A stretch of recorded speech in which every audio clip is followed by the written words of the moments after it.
بسم اللہ الرحمن الرحیم۔ السلام علیکم۔ ایک شخص کے دو بیٹے تھے۔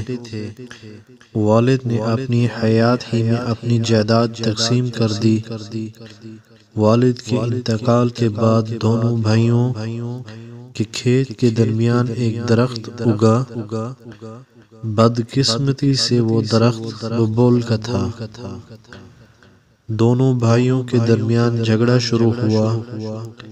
ایک نے کہا یہ میرا، دوسرے نے کہا یہ میرا۔ بالآخر یہ جھگڑا عدالت میں پہنچا۔ 30 سال تک مقدمہ چلتا رہا۔ دونوں کی جائیدادیں بک گئیں۔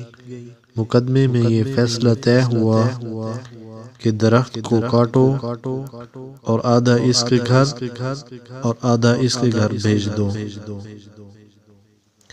اللہ تعالی جہالت سے ہم سب کی حفاظت فرمائے۔